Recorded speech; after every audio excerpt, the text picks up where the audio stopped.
What is going on, everyone? Welcome to the Game Day Squad football show brought to you by the Game Day Society. We're up to round 22, which is absolutely insane, considering it feels like we're in pre-season not that long ago.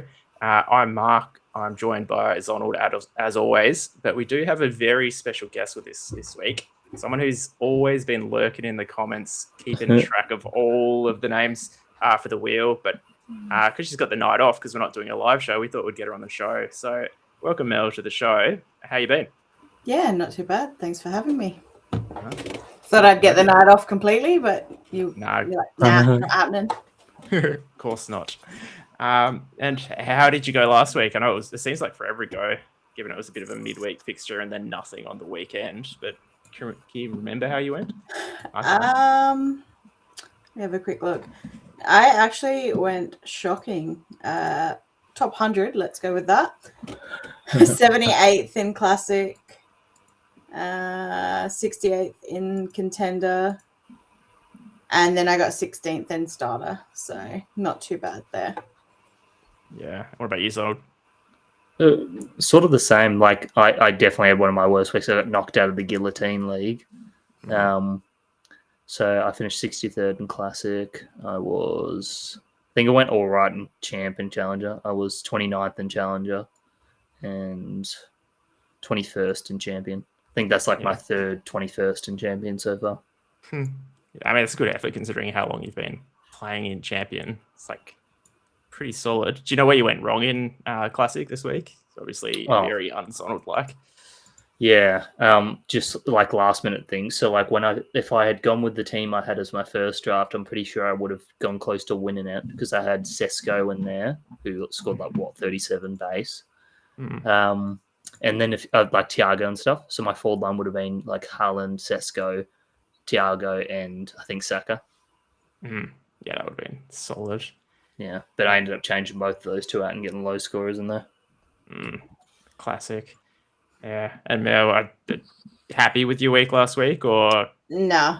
I've been going pretty good most rounds with just picking who I think is going to go well based on who I've got. But I kind of let I was tired last week. Like, I know it's a pretty bad mistake, like the excuse, but I didn't really check who was in, who was out.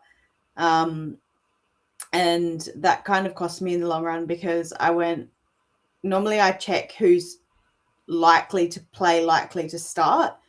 And I just didn't do that this week. And lots of benchings where they probably shouldn't have been benchings and that sort of thing. But yeah, it was just a bad week for me. Yeah, I feel like every time I check the lineups and I like go with the predicted lineups, it's always the opposite happens anyway. So when I like just rush it, sometimes they're my better weeks, but it goes both ways. Yeah. So it's been a lot of unusual benchings in the past few rounds. Yeah, there has. And then also with January, with the number of fixtures that we've just had, as well as the transfer rumors and all that fun stuff, it just means that it's an absolute minefield trying to pick your 11. Well, to be honest, losing all those players to AFCON really messed up a lot of teams. I know it took a big chunk out of mine because there's a lot of salary that went to AFCON, but you know, you've got to play who's available. So yeah, and we've got a lot of those players coming back over the next few rounds, hopefully. Whether they'll start straight away, unsure, but we'll chat about that when we go through the rounds. But let's just jump straight into it. Our first game is going to be the Manchester Derby, which I'm excited because it's in a good time slot as well for us to watch. So this is ticking all the boxes for me. Good team lineups for as well. Exactly right.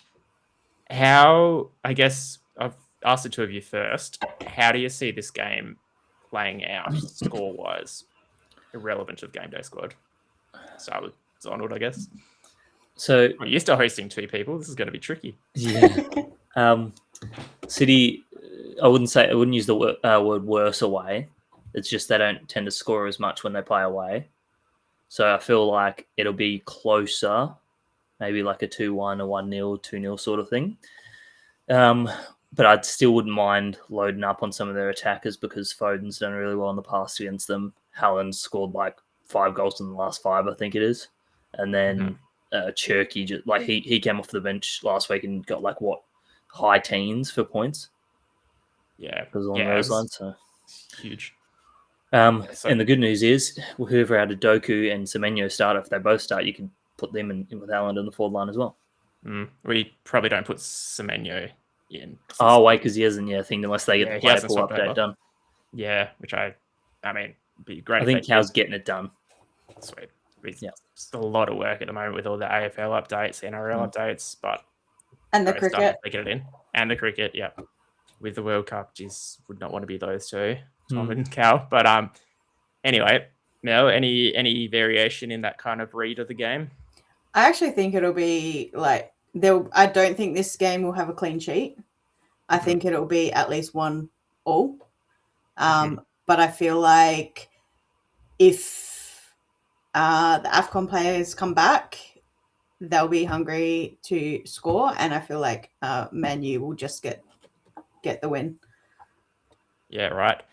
I see this being a bit of a dangerous one for United with City. I mean, they've had pretty decent form apart. Like they haven't got the results necessarily, but they came off a massive cup win over the week. United, I just worry that this is going to be a blowout. In saying that, City will probably concede still. So I'm thinking like a 3 or 4-1 kind of scoreline. My next question is, with maybe Mbeumo coming back, I know he's Cameroon, isn't he? I think they're out, so he should be back. So's Ivory Coast, and Cameroon got knocked out before Ivory Coast, I'm pretty sure. Yeah, okay. So if these guys are named, are they viable options, or do you think Travel's going to limit their minutes with their club? It sort of comes up to matchups because like City obviously struggle on the counter, and someone like a Mad, pretty pacey, so he's likely to be one of the ones that gets in behind. And Mbeumo's pretty quick too. He's likely to get the matchup sort of. It's weird with their formation because with Darren Fletcher being the interim manager, he plays in a 4-2-3-1. So if they don't play what they were playing under Amorim, then you're probably going to get one of Cunha or Mbeumo up front, the other one to the left wing, and then you'll get Ahmad on the right wing. I don't see them playing Ahmad as a right back. Yeah. Is Haaland a must start this week? I form against them would say so. I just can't not start him, and that's not the right call every week. But he's just looking at the matchup, is it a Haaland friendly matchup this week? Yeah, for sure. Like stats wise, I think. Let me just double check. But I'm pretty sure it's 5 goals from last 5 games against them. Last 5 league games, that is. Let's have a look. So he's played 9 total, scored 8 and assisted 3 against them. Yeah, nice. One thing that, I forgot to mention at the start, which I was meant to, is I've changed the way the stats look a little bit on the slides, which may be confusing if you're a long-time viewer. So the stats underneath the team are what we're expecting players from that team to do. So, for example, we're expecting City forwards to go a plus 0.94, and we're expecting United forwards to go a negative 2.39. It used to be the other way around, but I kind of think this maybe makes it a bit more easy to read. So we'll see how it goes. But yeah, I'll be starting Haaland. Are you planning on starting him, Mel? Yeah. Yeah. You don't it's one of those. Oh, sorry, you don't want to fade him and miss a big score. You just don't. Yeah, that's the thing. His ownership's going to be so high that it's almost a bit of insurance that if he does blank, everyone else is blanking. So it's just an empty spot that you had on your side. So the risk is, for me, not worth it. But yeah, anyone else, we get the lineups, so that's going to be huge for this one. Who would you be looking at from that United lineup? Don? Pretty much Bruno, and like you could chance the attackers because obviously City do play that high line. Come to think of it, Ahmad might even play striker because I think it'll be him or Sesko. And I'm imagining because Ahmad's back with less time than Mbeumo's had to prepare that they'll go with Sesko because of his form, and Ahmad will come off the bench. And then they'll play Mbeumo, Cunha on the wings, and Fernandez advanced central attacker mid. Yeah. So probably Bruno Fernandes because, like, regardless, he still tends to stack up stats against United, and I'm pretty sure he has a decent record against them. Yeah. What about you, Mel? Anyone from United you've got tentatively in your side? Bruno. Yeah. The only one I'm really looking at. Yeah, I think that's same for me. Like, Dorgu would normally be good, but then listed as a defender, no matter what they do attackingly, they're going to have negative for goals conceded. So I think it's a no this week. Jumping over to City, obviously there's a lot of tasty options, especially with the lineups. If you how much of an impact do you think Semenyo, say he does come in and start, because he started the cup and I think got a goal and assist in this first game with City, so that's good signs that he's ready to, yes, not a huge matchup, non-Premier League side, but still slotting in nicely. Do you see him coming in affecting other people's minutes or, structure at all, or is he just going to slot into that rotation? It's hard until we see them play a few games, but I'd imagine Doku's the one that's sort of up against him because Semenyo typically plays left, but he can play either side, so they could work it that way. We could see a bunch of different things. Like you could see them play a 4-1-4-1 with Semenyo, Doku on the wings, Cherki and Foden central attack and mids, and then Rodri is in the centre mid / CDM. Mm-hmm. That'd be very attacking, obviously, with Haaland up top. You could see them with Rodri and Reinders as centre mids, and then you could have Cherki or Foden as the cam, Cherki out to the right, Doku or Semenyo to the left. And then the other variation, which they've been playing a lot recently, is Foden as a centre mid with Rodri and usually Reinders or Bernardo Silva. And then they play the two wingers or two cams or wide cams, and then Haaland up front. So could be any of those variations. I think he mostly affects Doku's minutes, though. Yeah. The thing that confuses me is that City are so stacked out on that left side. And then it's the right side that's probably more of the issue for them. So there must be some kind of plan to get him out on the right, or you would... I'd think so, which probably that's probably why they've been playing Foden as a centre mid to try him there, and if he's good enough, he'll play there, maybe even with Rodri. And then Cherki can come central, where he's probably better at, and Semenyo to the right. Mm-hmm. Problem being, Reinders' form's been really good lately. Yeah. Mel, anyone else other than the people we've spoken about that kind of tempt you with City? Not really. And just for everyone's reference, don't play Semenyo until he's in the City colours. Even though he will be listed on the score sheet, he won't score for your GDS team if you put him in there. So there was some confusion with the basketball. So just make sure that you don't pick him until he's in the Man City colours. Yeah. Same thing happened at the start of the season where I know every week I wanted to play Zinchenko. I don't know if you remember on every stream. I was like, Zinchenko's a good pick. It's probably worked out well because Zinchenko didn't actually do that well most of the weeks. But anyway, that's probably enough for this fixture. Just make sure you do check out the lineups because this is going to be a very important fixture, I think, for the round for most teams. 100%. All right. Just on the Semenyo thing real quick, I'm pretty certain as well, I could be wrong with this, that it counts for a 0, no emergency activates in that case too. So, be very careful you haven't left him in your lineup either, because I feel like you'll get a 0 for it. Yeah, not sure about that, but just get him out, get him well out. All right. Jumping into the next one, Sunderland, Crystal Palace. Now, Crystal Palace have been struggling a lot recently with, it seems like as soon as a couple of their players go out, their structure falls apart. I don't know if that's how you've read it as well. But Sunderland, in theory, should be like a decent game for them because they too have a lot of players out, probably returning, but still, what's your read of this one? Pretty much what you've just said. Like, obviously the players they have out are key. Now it's only Munoz, I think, because I believe Richards is fully back. So he's one of their better attacking outlets, as well as being super good defensively.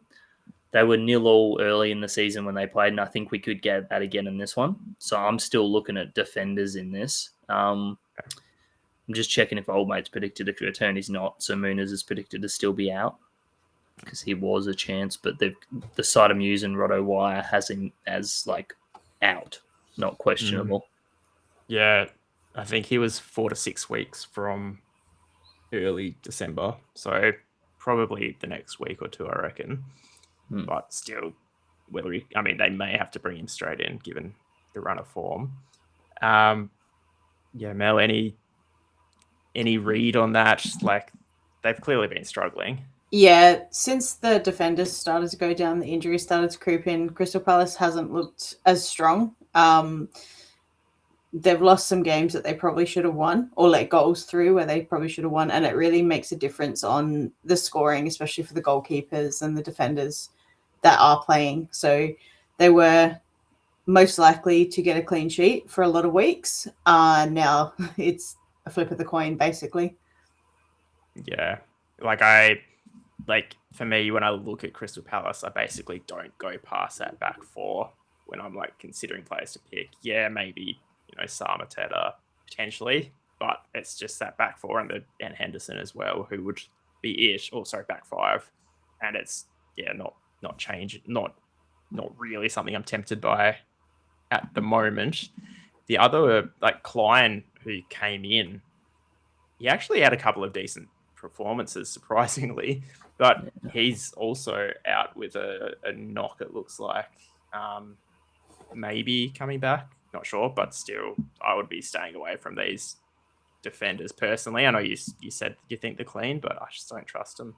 I'd more go Sunderland, though, if I was going to pick defenders in this. So I think it might be 0-0, but so Mateta's probably going to get more chances than the Sunderland attack as well. So I think Roofs is a decent play because his chance of keeping the clean, plus he'll probably have a few chances to save.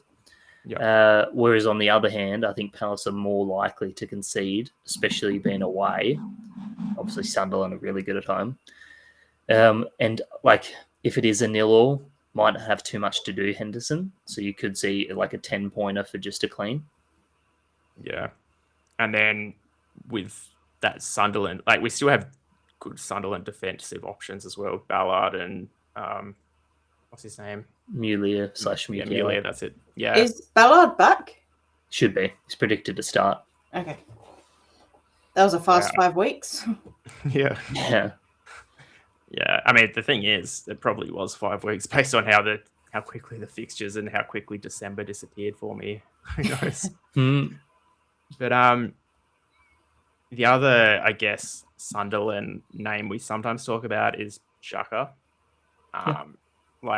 Seems to be relatively stable points wise. Crystal Palace chances of a penalty goal as well. Yeah, Crystal Palace don't necessarily have that kind of dominant midfield kind of control like some other sides do. So it could be a game where he can actually kind of dominate that space. But is that a good thing if he's doing that? Because a lot of his points probably come from the more defensive aspects of that. I don't know. I'm just talking myself around in a circle here. Could be a good option, but I think maybe there's too many better options. Sorry, I'm just having a conversation with myself now. I hope you guys are okay with that.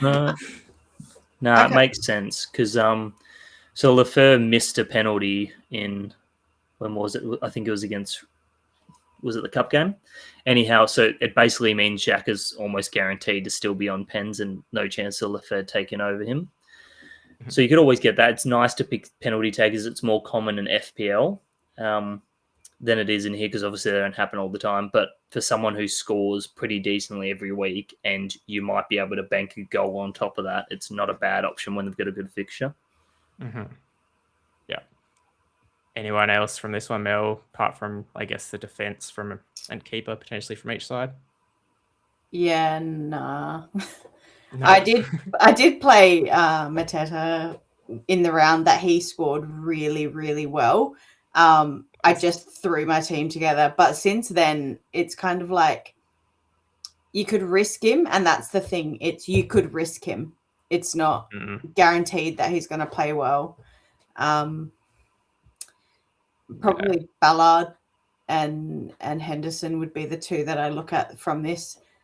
But yeah, there's a lot of better options. Like in a game where you think that there's going to be like maybe no goals scored or 1-1 at max. It's probably. Now that we've said that, I'm looking at what I sent through as my predicted team, and I'm like, half of those players are in here. Wow. Look, I do that every week. I put up a team on the sheet, have this chat. Zonal tells me why I'm wrong, and then I feel embarrassed when I show everyone my team. So, welcome to the club. It's a template. It's always changing. Exactly. Now, what was I going to say? I think that's probably it. Like Mateta, he seems like a player, and I haven't looked into the numbers, but if he doesn't score, he's not going to get many points. He seems like he's very reliant on goals to get decent scores. So he's very on and off. Like he'll have big games and then he'll have little games. So he's one of the players I bought in over Thiago and Sesko last week. Yeah, right. Well, we'll leave that one behind and jump into game 3, which is Chelsea-Brentford. So speaking of Thiago, very, very good form at the moment. Hey, how many goals has he scored in the last few weeks? Have you got? He's like second in the league with like 16. Yeah, and he's just coming in hot. I think we talked a few weeks ago maybe about how he's one of those players where you're reliant on the goals to actually get a score. Like if he doesn't score, then he's going to get like a 2. Problem is he does score them. Yeah. So he's kind of come from nowhere as well because he was flying under the radar in the first few rounds. And then all of a sudden he's kicking goals. He's doing what's needed to get a good score. And not a lot of people had faith in him, but yeah. And then now I kind of worry that a lot of people are probably going to jump on late because, Chelsea haven't been the tightest defensively and new-ish manager. So, they've got an actual manager now, though, don't they? So yeah. He didn't revert to the 3. He was 3 back he was playing or 5 back he was playing with his old team. He put out pretty much the same sort of formation they've been using, which makes sense.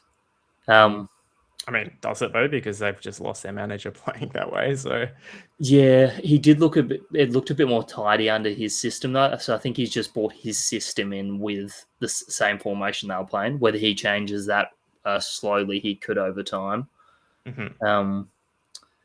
Yeah. So I guess in saying that, Brentford haven't been they're on track to be like a top 4 or top 6 side based on the run they're on at the moment. I don't know if I see that happening, but do you see them being able to get over top of Chelsea here? It'd be better if they were at home. So I actually have a new rule based on taking him out and replacing him last round. Whenever they play at home, I'm picking him because I haven't checked his actual goal stats home versus away, but Brentford are way, way more superior at home than they are away. Even just looking at the away versus home table, we've got Brentford in the home table is 4th, 11 games, 7 wins, 3 draws, 1 loss all season. Wow. Then away, it's the complete opposite. They are sitting in 15th, 10 games, 3 wins, 7 losses. It's crazy how much of a difference it makes in football compared to AFL, where there's an advantage, but it's just huge differences here. So do you think Chelsea's the play here? I'm sort of just sticking away from this game because I feel like this could go either way. And then it's like if you pick someone, it could put you really high behind the eight ball. It'll be one of those games where you'll get people pick players, and then the people that pick the ones that did well will finish high in the rankings, I think. So someone might go Sade, Brentford end up winning, and Sade scores like 2 goals, and then they do really well in the round. Whereas someone else might pick Cole Palmer, and then he gets subbed off, doesn't do anything, and their round's ruined. Yeah. Mel, are you tempted by any of these Chelsea names? I actually have no Chelsea players, but I have a few Brentford players at the moment.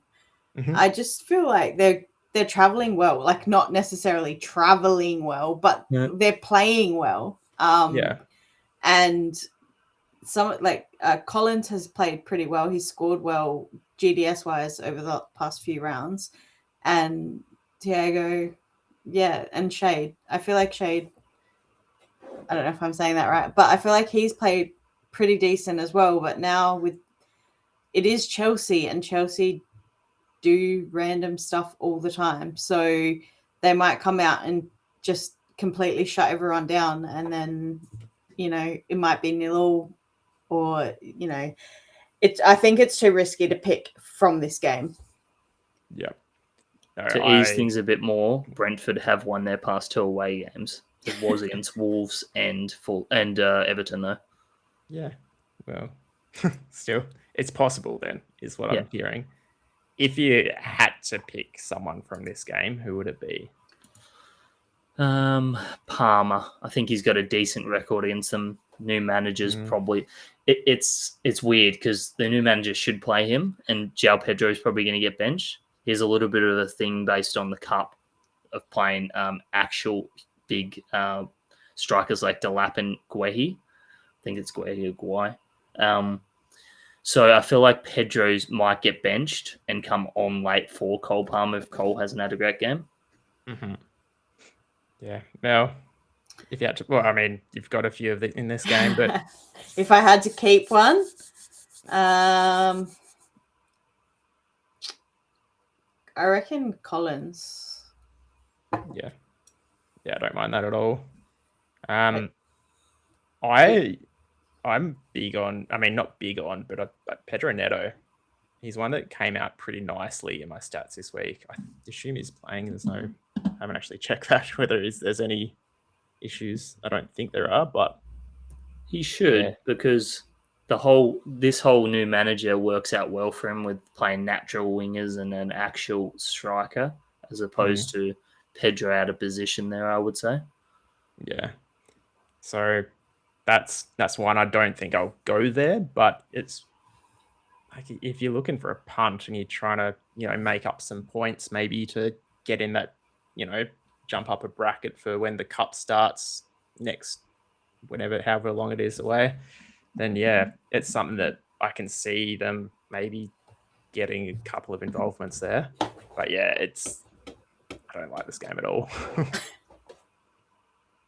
Right. Agreed. It's one of those tricky ones. Let's look at the back of it then, and we'll talk about Liverpool-Burnley. So this is one that could be a bit spicy here because all things going the way they should, Liverpool should come out pretty nicely in this.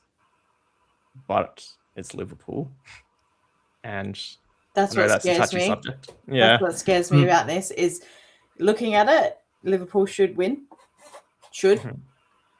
And should win comfortably, but we've seen them cough it up to teams that they should have beaten, really. Yeah. The good news is it's at home. We've got a few players back from injury. So, regardless of if we win or screw this up and lose, Burnley concedes so many stats, like attacking stats, because of the way they defend and play. So they allow people on the ball. They allow you to create chances, which means players like Gakpo, Wirtz, Szoboszlai, even Ekitike, all good. Ekitike scores even better, but Szoboszlai probably still going to be on set pieces. apparently Slot wasn't very happy with him this morning. I don't know if anybody saw, but he scored first from long range, and then he fiddled around with the ball in the back line, tried to backhill pass to Mahmoudashvili, and it went straight to the opposition player, and he tapped it in for a goal. So apparently Slot was quite pissed and annoyed at him about that. Whether that gives him a game on the bench or not, I think him, Verts, Gakpo, I don't think played very well against Burnley last time out. I think Rio ended up coming onto the field to try to create something. But Gakpo's always a chance of hitting one from long range when they're playing a low block because he does go for them and cut inside. Sosboy has been taking long range shots. So both of those guys, good chances of goals in low block scenarios. Then Verts is the one who's probably going to create and open the chances. He's got in his last 6 games, I think he's got 5 goal contributions. So he's starting to hit his form. Yeah. And I guess we often look at the Liverpool kind of forward players, but Mel, defensively, they're potentially a good week here as well. I think that Liverpool, if they play at their strongest, have the highest chance of keeping a clean sheet this week against Burnley. Yeah. So in that case, I mean, Van Dijk should be someone we're considering. Probably every week we should be considering them in any other season. But what about Alisson? Is there enough action for them to be viable? Yeah, that's the whole thing. I think defenders are safe, but the keepers, especially when there's other games you could go to, it's probably you don't risk him getting any action. Thing with Kirkes is Robertson's always there, so there's a chance he doesn't make the 90. Frimpong's a little safer because Bradley's now out for the season. Joe Gomez is probably going to be needed to do a shift in centre-back if either of those two need a break or go down. He could get subbed off, and then Sosboy moves back there, or Jones comes onto the field. So there's a chance Frimpong also doesn't play the 90, but I'd be happier to risk him doing it because of how far forward he gets. He scored this morning at right back. Yeah, okay. Van Dijk and Frimpong seem the plays. Maybe Kanate if you want to really load up. Yeah. What about Burnley? Is there anything there? Because Liverpool do give up points. Yes, there's a negative in all kind of positions there, but there's not big negatives you'd expect from, a top side. Is there could rotate a little? They're back to how Wolves were doing start of the year, a little rotation here and there. I'd Dubravka's the only real, because if we do screw up and not manage to score, which is all possible in a low block game because we're not that good against them, then Dubravka could keep the clean and he's probably going to have plenty to do. Yeah, that would be probably the only one for me. Might just jump into the next one. Is Ekitike back? Came off the bench today, scored. That's assisted him. So I reckon he's fully back for the game on the weekend. Cool. And they're kind of at a point where they have to get minutes into them because otherwise they're kind of running out of players that. Yeah, no Isaac to come off the bench either. So they'd probably put Gakpo there. Ekitike comes off, which makes Gakpo's minutes more assured because I would say fresh back from injury. They're both sort of back from injury, but Ekitike more so. If they make a late sub, it's probably going to be Ekitike that goes. Yeah, I think Gakpo is currently in my side, and me too. Probably going to stay there, but we'll see. All right, smash it through to the next one. Tottenham, West Ham.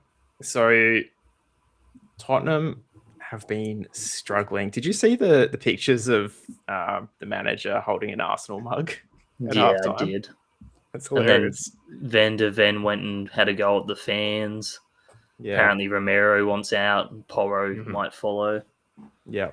It's shambles. They're not going good. West Ham's generally a side that you would target though.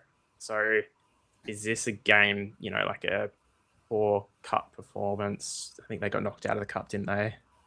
And then they need do they bounce back here, or is it a game where maybe we target the West Ham players?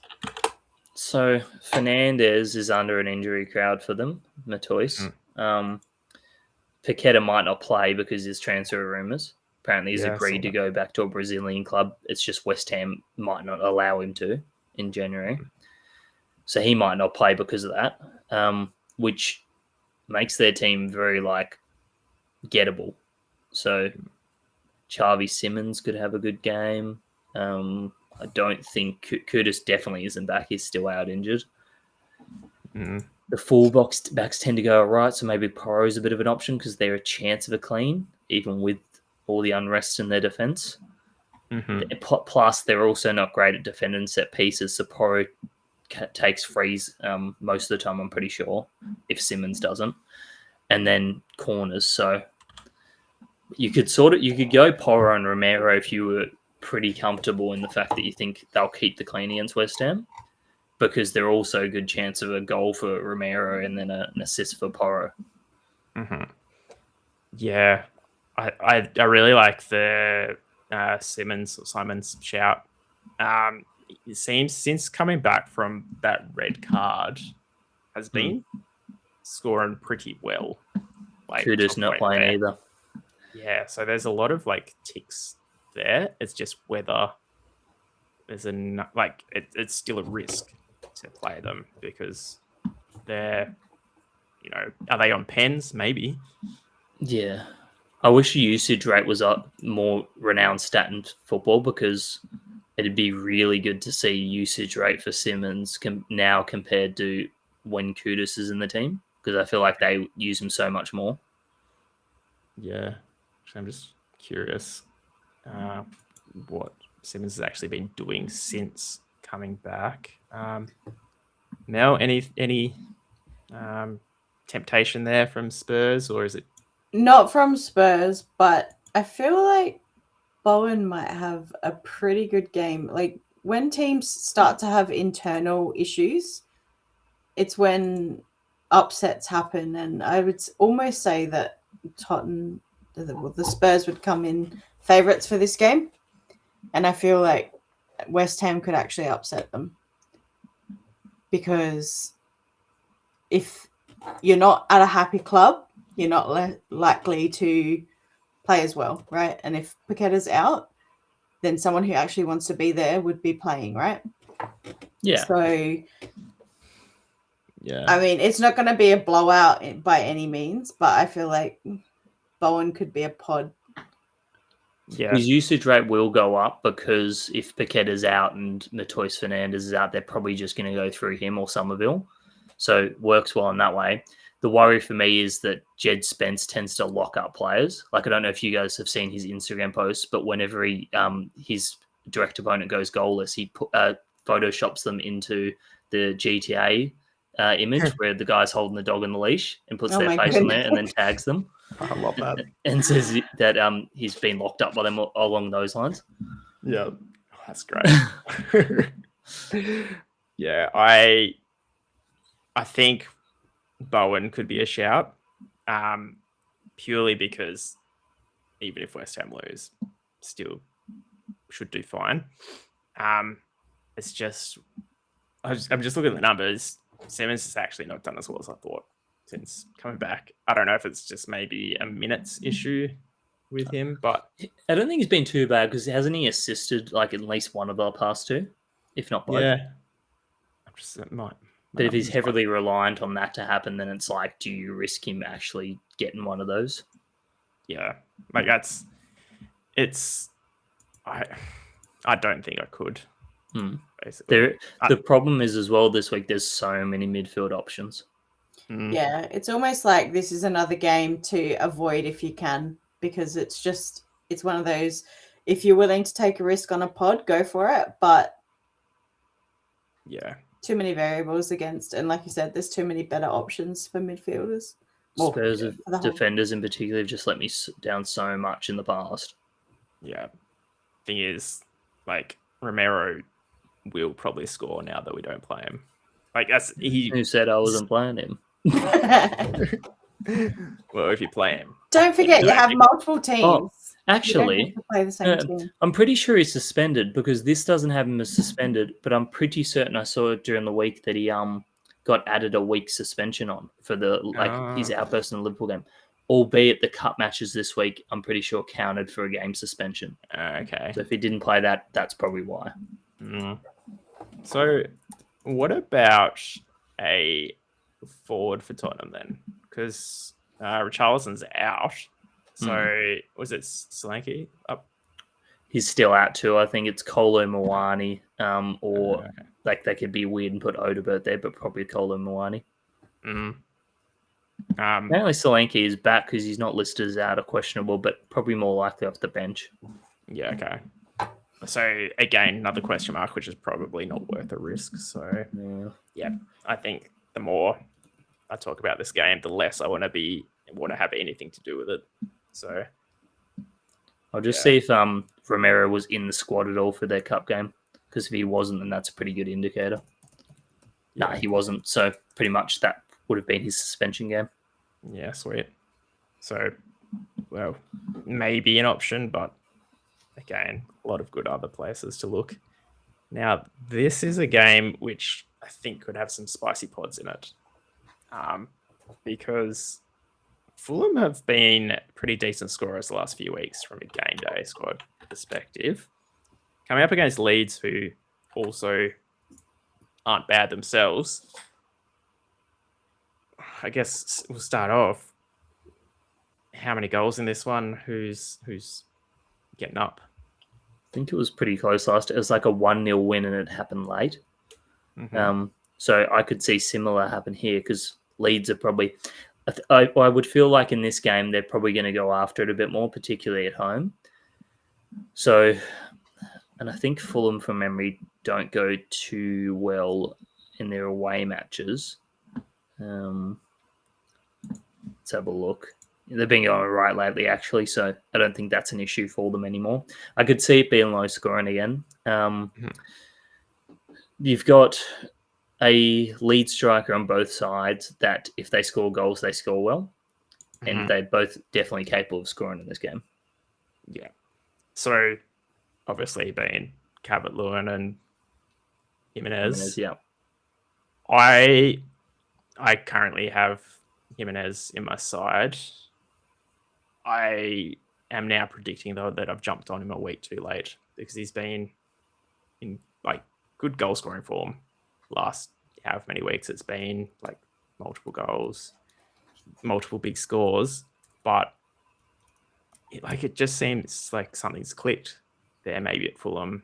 And was it Wilson as well? Kind of seems like that player that's maybe going to be involved attacking if there is a goal. He's been unreal. Yeah. So they're the two players that I have in my side from this game. Just banking, I think, on Fulham getting the result here. What about you guys, Mel? Anyone in this one, or a bit of a no? Too many pods. Leeds scare me. They there's that defender that I played like pretty much every week, and then he got injured. And since he got injured, I've not touched a Leeds player. It's just is that Rodon? Would it be or okay? Two. The one that starts with G. Oh, Goodmanson as well. Yeah. I played both of them, and they played they scored pretty high. I feel like Fulham will actually win. I base that on they just seem to. Well, they're much higher on the table to start with, and like you said, they've found some form, and Leeds haven't had the form that's needed. Yeah. So I feel like Fulham will score and potentially keep a clean sheet. Yeah. I tell a lie. I've actually got 3 Fulham players in because I think I currently have Robinson in 2, which I don't know if that's such a good call because they out for whatever reason, injury, just not in favor, whatever it was, then coming back had a few good games, but now they've kind of dropped back a bit. So I'm kind of picking them based on the expectation that they'll do better than they have been. Yeah. Which is probably never a good position to be in when you're picking. It's a lot of spots to take up with potential, though, isn't it? Yeah, like I guess it's a balance of, if I just play the same team everyone else is playing, then I'm never gonna, crack into the prizes. But if I take punts, it's like it'll get me there, but then I'll miss out on the solid names. So yeah, there's some big names who could definitely come in for him to kind of maybe add a bit more stability. Yeah, I think Leeds, though, not super tempted from that side, like Cavalier in form, but yeah, not great. All right, we'll jump into the next one if you like. Yep. I think there's, again, another one where there's potentially some decent picks, but it's Arsenal. I always just pick the wrong player. That's my problem. Like, what do you guys think?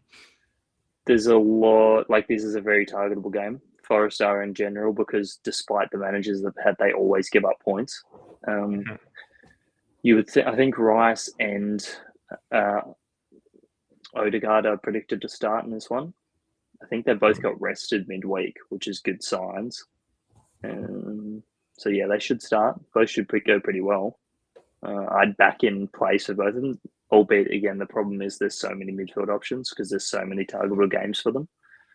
Yeah, Saka you'd think is the same. Who does he have? He's up against Neco Williams is the only thing, which makes it probably hard for both of them to do too much. Yeah, like Saka's kind of by default just been someone I've picked without thinking too much about, but I don't think that's necessarily been the right call this season. I think there's, probably a lot of weight going on that name. Yeah, he's up there with one of the top averaging players, but there's still, I think most weeks there's probably been better picks. What about you, Mel? Actually, Gabriel's probably up there with an option. Oh, since he's back from injury, he's been in my team. Like as soon as I read he may start, he was back in there, and I just picked a good emergency just in case. And a lot of people didn't risk it, and it actually paid off because he scored quite well.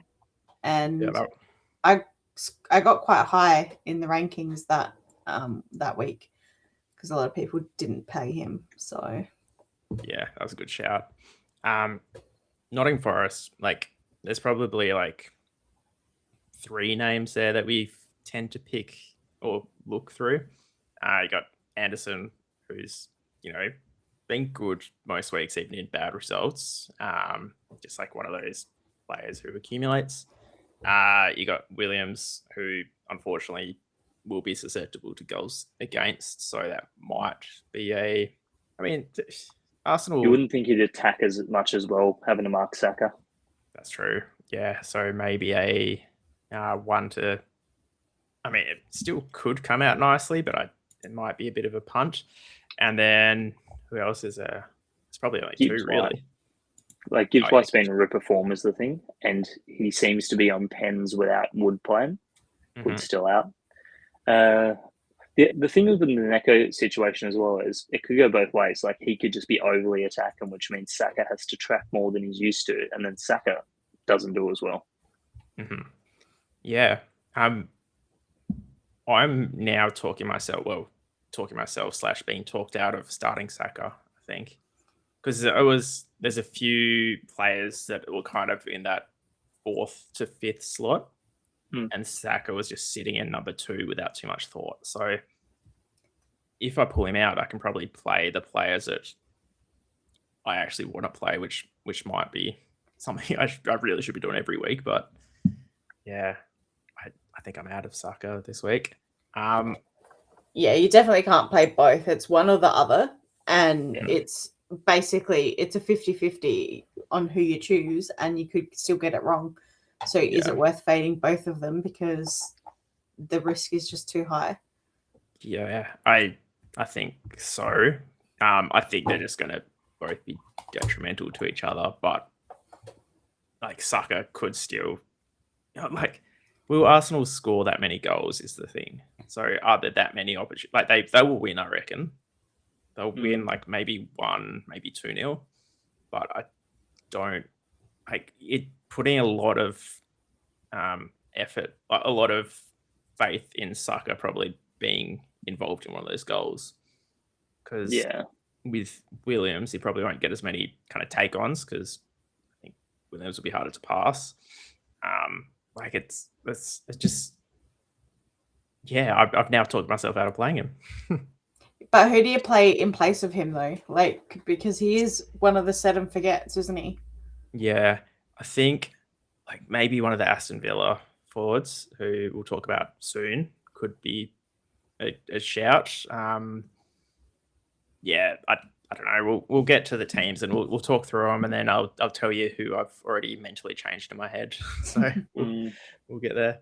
All right, crack into the next one so we can get through these and rip open some packs, because I know that's the only reason I do this show is to open packs at the end. So Wolves versus Newcastle. Wolves unbeaten in 4 games. Yeah, I saw an interesting thing. So I think it's their assistant manager that's currently on with this manager.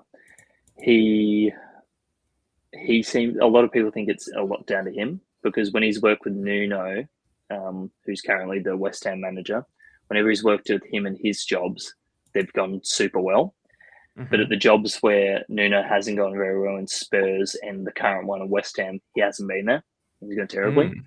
So a lot of people think it's got to do with that, which here or there sort of stuff, but Wolves heading in the right direction, and Newcastle not as great away from home. Yeah. So we ask this question every week. Who do I actually play from Wolves? That's like, there's like Bueno seems to be the option and has been, I think, scored all right last round. Is that enough? Yeah, I think it's pretty much him. Like, they've got a good young player, Matus Mane, who plays central mid at the moment. More one for the future. He's going to have a good game here or there, I reckon.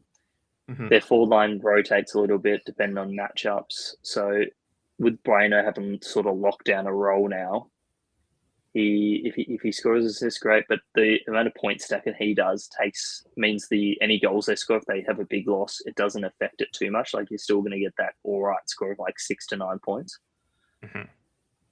Yeah. One player who actually came out surprisingly good in my stats was Sarr this week. Just a goal for Wolves. Yeah, Jose Sarr. Yeah, it's I won't pick them because I don't have that kind of mental strength, but it's someone who I wouldn't be surprised if they're up there with like a 18 to 20 kind of that kind of range of a goalkeeper score, which is you'd be very happy with. But I guess a big one against West Ham a few games ago. Yeah, I guess most of the names that we should be talking about or would commonly be considering would be in that Newcastle side of the draw. Mel, who do you like from that, if anyone? Bruno G. Yeah. Pretty much the only one in this game. I was looking at Pope, but I don't know. I just feel like if Wolves are on a hot streak, then they're gonna be taking shots, and Pope will probably let some through. So he might save some, but I don't think that this will be a clean sheet game. Yeah. So no, I don't mind that, especially Newcastle on the road. Like there's a chance here that it could be. I mean, is it even an upset at this point? I don't know, but like it's. Yeah, I mean it is an upset, but like there's a chance here that it could go Wolves' way. What about you, Zon? I agree with that. New nickname. I agree with that because obviously Pope might not get enough saves for it to make the clean sheet worthwhile, and the risk is with them playing away, they're not great. So I think I'll avoid him this week. Bruno G has a really good record against Wolves, like scored and assist wise. So whenever he has that, it's sort of like you pick him now because he's going to get points regardless the way he's playing. They seem to just go everything through him at the moment as well. Yeah, A few we've gone key above 20 for 3 weeks in a row is incredible. Yeah, so sort of getting to the other Bruno territory. Mhm. Because he's not playing as defensively anymore. He's more pushing forward and playing more like a central mid. A few key takeaways from their cup game against Bournemouth midweek. So Voltmade, they were playing a really weird setup. I think Voltmade was playing Cam, and they had Visa playing striker, which I highly doubt they do again. Visa played 69 minutes. Voltmade played the whole 120 minutes and missed a pen in the shootout. So I would think if they're going to revert back to one of them playing up front, which is sort of logical because you want to bring the other one on if you're chasing a goal, then Visa's probably going to start, I'd imagine. Yeah, okay. With what about Gordon? Minutes in his legs. Yeah, another good one. I think Gordon came on for Visa, so he got a rest midweek. Hall got a rest, and Livramento re-injured himself. He's someone who I feels like they should have been doing a lot better the last few weeks. Like they had that kind of mid kind of purple patch where they were like, there's a couple of weeks in a row where they actually looked good. They were confident and they were involved. And then I think people jumped on them and then they dropped off again. So they had targetable fixtures, and then Gordon got super lucky in one of them against United. He didn't score or assist. He missed a heap of easy chances. But the fact he created a lot late in the game meant he got to a half decent score. Yeah. I'm kind of against you guys a little bit here with the Pope call. I think Pope will get a bit more involvement, but I think that's a good thing because I still think they'll. But I think Newcastle will keep a clean sheet. It's just whether they score. So it'll either be, a win or a nil or draw. But I think that there will be some opportunities for Pope to kind of climb up a little bit more than just the base clean sheet score. So I think I've currently got him in my side. Yeah, I had him in my side. I just think that there's going to be other goalkeepers who score higher. Yeah, no, that's fair. Cool. Hall's more of the one for me. Like, even if they concede, I feel like Wolves concede so many stats from wide players and fullbacks, or at least they did before the new manager. I think the trend's continued. So I'd rather jump on Hall, who doesn't have Livramento as a chance to replace him because of the injury. And so he's probably going to play 90, I'd imagine, especially with that rest midweek. Chance of the clean sheet, obviously, because it's Wolves. And then on top of that, he's doing a lot of attacking and a lot of stat pattern. Yeah, no, that's fair. Yeah, no, that's actually a good shout, I think. Right, we'll jump into the second last game of the round. We have Aston Villa and Everton. So, Matty Cash, let's talk about him. My favourite player. I think he's genuinely a great shout this week as well in terms of the way the stats come out, the way Everton have been kind of sitting, the lack of players they probably have this week as well. There's a couple of players missing. Yeah. Any love there for him this week? Yeah, I agree. So their setup and defence won't be too put off by Keane's suspension because Patterson will just come in and O'Brien goes to centre back and he's pretty good there. But yeah, just in general, they're going to lose a lot of creativity because KDH is still out, I believe. If not, he's probably going to come off the bench because you don't rush someone back. They've got Ndiaye still at AFCON because Senegal progressed through to the semis. And then their striker situation is just like, no matter who you play out of them, they're not overly too great. So I'd say the clean sheets likely to stay intact. Aston Villa are really good at home as well. Probably one of the better teams in the league. So I've got Cash. I reckon he does super well. He's probably going to get a lot of points regardless from just stat pattern down that side. His direct opponent's going to be the Grealish matchup. So that's the only thing. Whether he gets a couple of fouls because it's Grealish. And Grealish is trying to dribble past him a lot. Yeah, I mean, Grealish hasn't been that great the last few weeks / months, really. So it's got lucky to be playing in this as well. Yeah, I think he He had got red carded. one good game in the last. It's hard to count because all the rounds kind of blur together, but in the last few matchups, he's only had one pretty decent score. Yeah. Yeah, so he got that red card on the weekend, but it's another one of those scenarios where he missed the cup game instead of the league game. Yeah, whereas Kane got, 3 matches, I think. So he's got another 2 to go. Yeah. Now, one player who probably should be a decent option apart from a fixture is Tarkowski, just because when Keane's out, he scores well. Like that's just like a correlation that's happening. So if it we've still got a couple of weeks to utilize this option, but I think Aston Villa will still kind of be too good here, so it's not an option this week. But like it's it's tempting. He did score like 17 to 18 points when Brentford scored 4 on them, so it's still you can still play him and it'd be fine because I don't think Villa score 4. Yeah. Okay. Watkins does have a good record against them is the thing, so I think he's the better play over Rodgers. Yep. No, that was my next question. Watkins or Rodgers, and I agree. I think Watkins is looking good. Like they're back to a point where they're not unpickable, if that makes sense. So they're like a good option, like you said, good matchup, good history. I think Watkins is probably the player that's coming in for Saka for me once I rejig my side. Mel, anyone from this one for you? I've got Watkins. Yep. Now, I don't know if you guys, other than your pod side, where you definitely are riskier, there's a few people out there who will have the same side across their teams.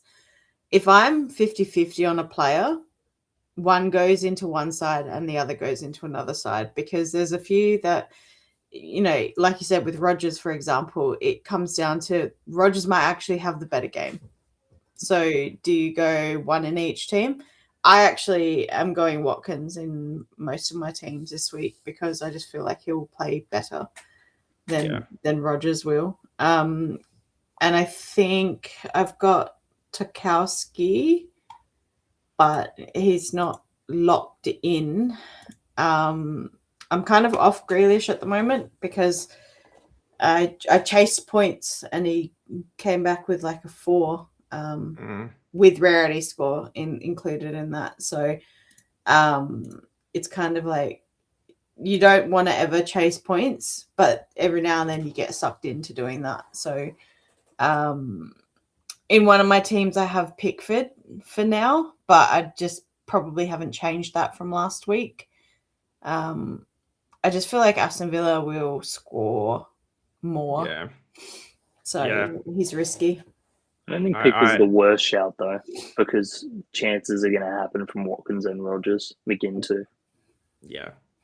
Yeah, like Pickford's one of those keepers where if there are chances, like he's good enough to stop a decent amount of chances. So it's not going to be like a walkover. Yeah. I think the Watkins and Rodgers decision, like I think they're both good options. So I think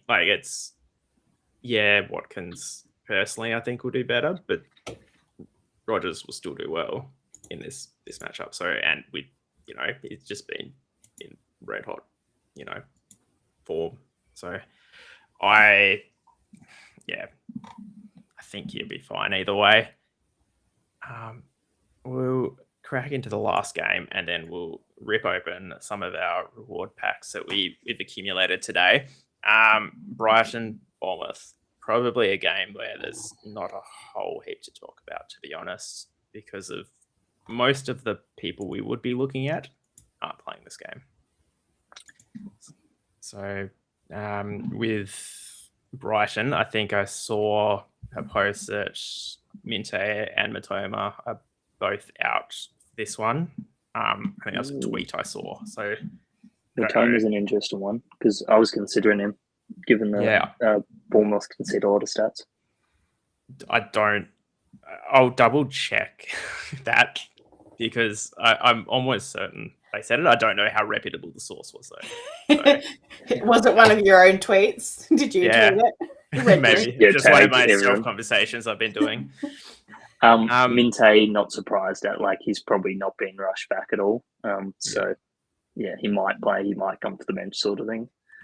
The one that really interests me is, and this is why another reason why I hope the play pool gets updated, Pascal Gross. I reckon he could go really well. Last time he was in the Prem, he had a record of like 4 or 5 goals and 11 assists for the season, like 36 games. So even at a DM, I reckon he gets enough points from just chance created. It sort of becomes one of those like Bruno Fernandes, Elliot Anderson sort of types, I reckon. Yeah, okay. Yeah, that's like if you get enough of these kind of players in your side, they kind of like take away any risk and they generally score better than a lot of the risks you take anyway. So And when they fly under the radar, they're automatically a pod because not many people would think to play them. Yeah, Yep. Gross will do that for a while here, I reckon. And limitation to having him, like everyone's going to have to pack him to have access to him. yeah, no, for sure. But I think that's about it for the fixtures this week. So The only player I have from Oh, yeah. Brighton is Verbruggen. yeah, Decent So- shout. I That's don't actually a know great why, shout. but he's done all right when I've picked him, and I just feel like he'll get a lot of chances to score. Whether he keeps the clean sheet or not, irrelevant. I think he'll do well. So Yeah. No, I actually really rate that shout because I think there will be opportunities. It's just Bournemouth without Semenyo now is probably a less. Well, I mean, it isn't a less attacking, probably a less structured side. So which means I it'll think- be sloppy attacks, which means it's easier to make saves. Like that's how I'm viewing it. Is no, that I think that's absolutely right. I the think that's, potency is out. So no, I think that's a great shout. already missed Semenyo. So Yeah. come back. Yeah, it's going to be weird because he's one of those players where he's been so handy for us and he'll just go to City and just disappear. Yeah, unless you're assured of him starting if we get access to a lineup. Yeah, true. Yeah. All right. So let's jump into the team reveals here for each of us. We've all got our screen, our teams here. I've got our guest Mel up there first. Do you want to talk us through, I guess, who you've got here and what's changed since in the last hour? So the attacking is the same for now. The forwards are the same for now. So I've got Watkins, Saka, and Thiago. I've still got the 2 Brunos because I just feel like they'll be too strong. I think based on the release, I might put how do you say it? Mbembo? If he's back in. Bueno, yeah. Yep, Brian, I think his first name is. Let's just go with that. And I've put Dominic from Liverpool in over Shade because, Zon talked him up, and I'm like, oh, maybe they'll go well. So, based on the Saka Williams debate, I've swapped Ballard in. Yep. Because I just feel like Ballard being back, he'll probably do all right. Nice. Gabriel, Timber, the rest is the same. And I've swapped Pope for Verbruggen, and I've kept Henderson there. And of course, Haaland is there. So, yeah, it obviously will change based on the team release. I might put a few more in that are starters and hope that they score well. So at least I know they're playing. Yeah. But that's the thing about EPL, how it's so hard is because we get access to such limited games and information like team reveals. So yeah, you kind of going in based on guessing. Yeah. No, I think that's, I mean, I like the side before you'd make the changes. So it threw me a bit with the Haaland down on the bench. I saw like Watkins, Saka, and Thiago's like, oh, ballsy, not playing. I was like, oh no, Haaland's down there. Yeah,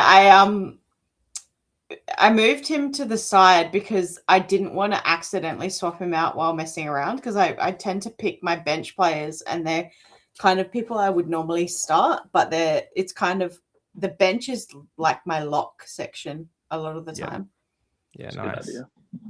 All right, I'll jump into Zonald's here and then make sure you take a screenshot of this for anyone who wants to dominate. So the overall theme of my team this week is just targeting fixtures, because I feel like I haven't really done that as much as I should, and then it ruins my weeks.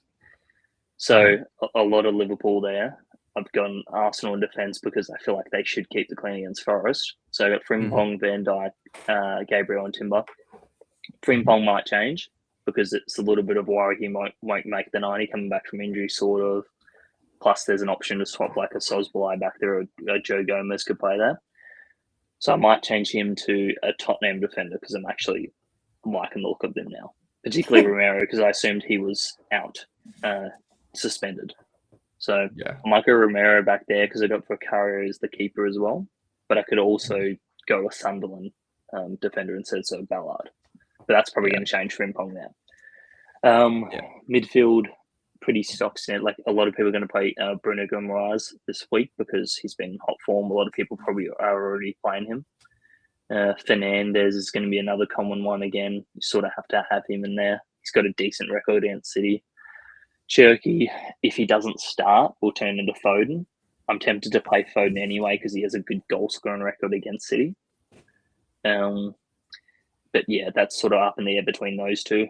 Verts and Sosbolai are the two for the Verts position. I'm more going Verts because of the old Sosbolai backhill today. Plus, Verts has been in hot form. And when he's on a run like that, like $150 million players, like surely he keeps going when he's found his feet. In the forward line, I've got Watkins there for the record. He has against Everton they're playing. So targetable fixture. Saka, same deal, targetable fixture against Forest. So keep him for now. The Williams match worries me a little bit. Haaland, good record against United. He's sort of the one where it's like you could argue that's not a targetable fixture. You could argue it for like Cherky as well. But I see it as a game they're probably going to score a few on. Ekatike there for now. That might change. That was a sort of last minute thing I did today. I think I'll just stick with like the one Liverpool midfielder and then the defenders. But yeah. No, that's a very. It just feels like a very real well-rounded side in that all of these players are big names who should do well. So I think it almost feels like it's a relatively safe side, which I don't mind. Yeah. All right. And that leads me into my side, which is not a super safe side. I've gone a little bit potty in that my forward line now looks like Haaland, not pod, but Gakpo, Watkins instead of Saka, and then Jimenez. And then my midfield is slightly probably different to a few others as well, where I've gone Bruno, Anderson, and Wilson. Anderson may come out for Sosbolai. I was going to say, surely a Liverpool player. Yeah, I just in the back of my head, I'm like, Liverpool could not do that great, and that could be a point of difference. I've got Gabriel, Cash, Ballard as my Sunderland defender, and Robinson, who may come out for maybe even Tarkowski. Now that you've said that, with I was just worried about the goals conceded, but that could be irrelevant. So we'll see. And then in goals, I've gone Pope and Raya purely because I don't have a Silver Royce who I need to track down just for the salary cap things. But then I don't know which one I'll drop because Raya should, I think, keep it clean. It's just whether they actually do much to do. Yeah, cool. But that wraps up the previews and everything. I've been sitting on my reward packs for too long now. So Who wants to open theirs first? Go on, you open yours first. The fact you've held on to them for this long is impressive. Let's not make you wait any longer. All right, I'll share my screen. As you can see, my rewards packs are pretty average. I guess I actually playing their free packs, but normally I would like to do a bit better than this. So I've got my 1-player common pack. I got 2 3-player rare packs, and I've got 1 3-player unique pack from rewards, which is a bit down from the usual weeks, but we'll see. I've also got a few cheeky All-Star packs down the bottom. It's been a while since I packed an All-Star. A man of taste. So I'll get this out of the way. The common pack, and it's nothing too exciting. Actually, I say that I do need a couple of silver players, so this could be gold. Casado, probably not super useful for me. Go a little bit of lag from the recording. That's what happens when you're about to get Howland. Yeah, not even a platinum here. Cabot Lewin, Rico Lewis, and Walker Peters. Probably not super useful in golds for any of them, but he's playing at the moment because I'm pretty sure old mate's still at AFCON. Oh, Wan-Bissaka might be back. Here we go. Oh, so this animation means I got at least a diamond here, preferably a legend, not diamond. Nice. So gold menu, platinum Chambers, and then what diamond? Diamond. Oh yes, the best player in the league. Yeah, that is a dynasty player right there, if ever I've seen one. He's very young too. He's a good up and coming young player. Yeah. Is he what, like 14 or something? No, he's only 40. Yeah. Oh. He hasn't ticked off every club in the Premier League yet, though, so he's still got a few seasons before he gets there. Big move coming up. All right, and just platinums in my unique, which is disappointing, but okay. Neto, all right. Nelson and Esteve could be handy, but let's get some All-Stars. Is there anyone that you're chasing in the All-Stars? Saka, but I've just talked myself out of him. But he's but if you get him, he's gone back into your team, right? Middle. Yeah. Middle. All right. Middle's gold. Adama Traore. No, I mean the PSD about picking middle, bro. Trafford. Jeez, middle column's pretty average as well. Caicedo. Wan-Bissaka. Van de Ven. What is your pack luck today? It is not great. Nunes. Van de Ven might get a move to Liverpool, so could be on one there. And that's a terrible pack. Let's just move on. Lucky there's no wheel tonight. Yeah, I know. I mean, I'd always just let the people. I've actually packed a few decent cards for some of our viewers. That's true. It was like a Van Dijk All-Star, I think. Yeah. Amongst it. Obafemi. Is it annoying you guys that I'm just going across random cards and not looking at them first? I just want to get through get my pack luck out of the way so then you guys can get some decent stuff. Brooks. I'm expecting 3 All-Stars from my All-Star packs. Yeah. Okay. We're, again, not looking incredibly useful here. James Gold might be okay, but yep. Pack to forget. And the last one. Common All-Star. I have been informed there are All-Star cards left. By you two. Yeah, reliable sources. It is listed. It tells you how many All-Stars are left to be packed. I just haven't packed one in a while, so I just assume that if I can't pack them... You've been vetoed. That's better jump back on the football stage. Yeah.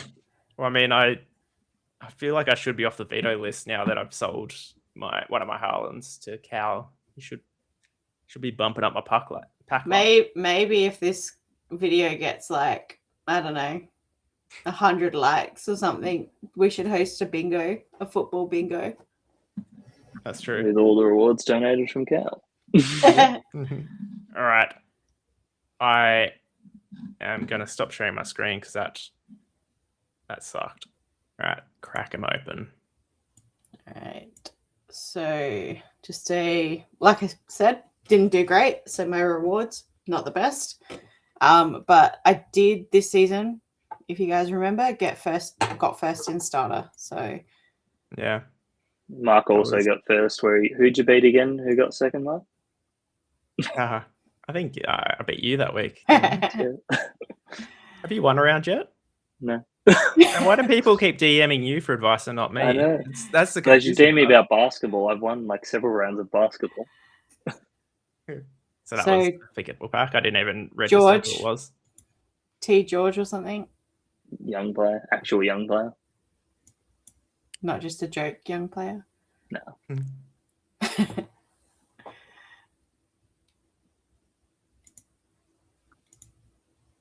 Oh. Okay, some options there. Jolinton not this week. Not good options. So Hall is a maybe. I always mix up Jolinton and Charlison. I don't know. It's probably just because of names. Yeah.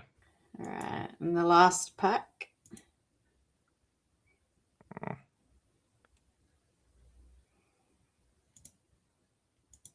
Savannah. Chalba's decent. Somerville's been playing. Yeah. Yeah. So, I mean, let's not forget these are free packs just for competing. And yeah, I think I got, 70th.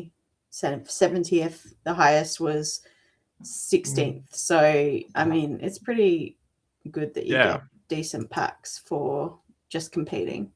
A good way to build the club. Yeah. Yeah, exactly right. And then you can eventually work your way up to some of the higher leagues in the future seasons. That's a good thing about it, is that you can kind of enter at whatever point you're comfortable with. Like you can start with just starter, and then you can still get packs through that, and then work your way up. Or if you're happy to open some packs, and you can jump in up to a higher tier, but you're not necessarily, you're not paying to win. You're just paying to play at a level you're comfortable with. I feel like the most important thing with this is stick with what you're comfortable with. And just because you don't have the best players available doesn't mean you can't win. Because I went random. I played Bruno G for the first time when I got top for starter, I'm pretty sure. So his downfall begins when I play him this week. Can you wait until next week, please?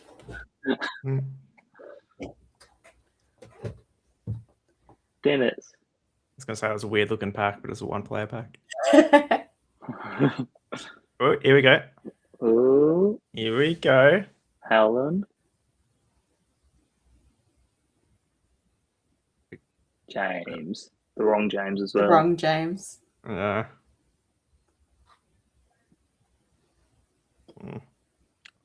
Platinum. I think I've now worked out the different animations when the pack's pulsing. That's how sad I am. Like I can tell it's going to be a platinum or a diamond. You cannot tell. I can't remember who it was that was like, oh, there's nothing good in this pack, and it was a Haaland. Oh, wasn't it Scobie? Oh, yeah, I think that was. Do you want to make that a little bit bigger, Zonald? Because my eyes aren't. Oh, to go back to 2. Oh, which is fine. What are you opening this on? Whoa, glitch. What is this? Don't worry, guys. I know why it's happening. Yeah. Because I had the screen minimized. All right. Klein. Yeah.